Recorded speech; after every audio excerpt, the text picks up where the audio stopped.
Hello संग मैंने मोर daily life blog को स्वागत आपण समस्त को। तो सबुदिन पर आज भी मुझे सका उठ प्रथम ठाकुर को पूजा कर देइथिली। ठाकुर को पूजा कर लुगापटा सुखे पड़े आसती पुअर छतुआ गोलिया। तो जेहेतु से खाइब उठिले आग टे छतुआ गोली देली। छतुआ गोली सारी जेहेतु सका समस्ते चाह पीती तो बाबा आमर फर्स्ट चाह पीबे तो टे आग चाह बनईदेली। चाह बन चाह मुड़ी सेव दे दी खावाई। सी तो टे सेव मुड़ी आगे बड़ीगला तो मत देदेले खावाई। मुझे धरिकी बसीगली खाइबी बोली। तापर खाली सका तो खाली पेट थी टे इच्छा है खावाई तो सेव मुड़ी धरिकी बसीगली खाइली। खाऊँ देखु देखु खाऊँ आड़े साड़े टे अनौची आपण मानक भी टे अनैली खाईदेकी भाविली आज ब्रेकफास्ट कौन करी भाभी भाभी भाविली टाइम हो गला जाऊँ पुओ को उठेबी। तो मुझे पलैली मो पुओ को उठाई। देखो मो पुओ मो कोल शोईकी टे गेल होची डाकुची मो बाबा उठू उठू से कहीं उठब गध शोची खाली गध कह मुझे शोबी उठबिनी। तो ताकू सेमती उठेली मुझे बाबा उठ उठ बहुत कष्ट से उठिला।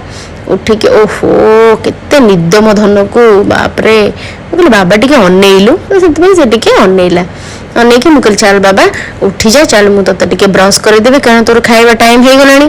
तो ताकू बहुत बाध्य करके नहीं आसिली ब्रश करी बोली। देखो जमा ब्रश करनी जमा केबे भी राजी हेनी कांदुची ब्रश कर तार कांद आरंभ हो केते बाध्य करके ताकू मु ब्रश करिया को केते जोर जबरदस्त करी करौची। देखंतु सेथरे से कें कें भी होउची ताकू सेमती जहा जेमती करके ताकू टिके ब्रश करौची। कहला मामा तू मते दे मु निजे निजे ब्रश करी केन छड़ौची मो हाथ रो। देखंतु आ सेमती तथापि ब्रश करैली तथापि कहला नाही तू दे मु ब्रश करी। मु कहली तू बाबा करि परिबनी तू कुन्नी बेबी तू करनी से काई कथा सुनिबो।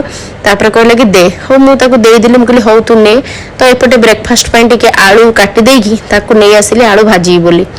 तो ताधरे आलू रे सब हलदी लुण सब पकई दीची। एपटे कड़ाई बसैकी लंका आउ तेल फुटण सब मु पकईकी आलू भाजिया को पळै आसली। तो कारण आलू भाजिले हजबैंड खाई ऑफिस जीवे ता सहित तो पुओ जो छतुआ भी खाइब ता संगे सहित टिके तार किछि भी हेले भजा हो किछि भी ता संगे तार टिके दरकार से खाइब बोली। तो एपटे आलू मु बसैकी भाजी देली भाजी की नहीं आसिले पुओ को खुआई बोली कारण तार टाइम हो गलानी। देखो तार छतुआ ता सहित टिके जल जीरा ता संगे आलू भजा सब नहीं आसिली खुआई बोली। एते बड़टे हेलानी एबे पर्यंत भी से भलरे बसिकी खाइबनी ताको मामा ही जबरदस्ती खुंदेई खुंदेई ताको खुआइब।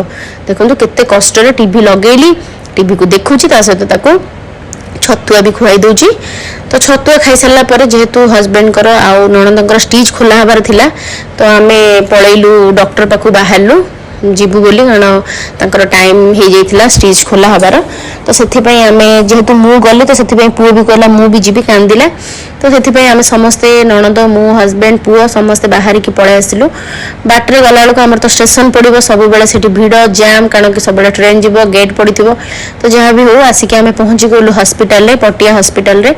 तो लाइन रे ठिया हेकि आमे टिकट कर देलु स्टेज खोली बोली नणंद ठिया आइचंती टिकट करिए बोली टिकट काउंटर रे। तापर टिकट करके नहीं आसिलु पळैलु स्टेज खोली देखंतु केते भीड़ मेडिकल रे आज बहुत जाम थिला सबुठी बहुत जाम।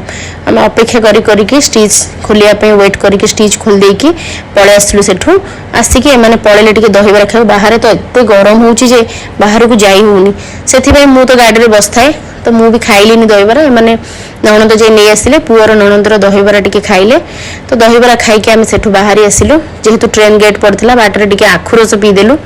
तो आखुरस नहीं कि पळै आसिलु बाहर तो जाई होनी से गाड़ी रे ही आसी पीलु मो पुओ भी टिके पीला तार निश हो जाइछि बोली देखंतु केमती होउछि।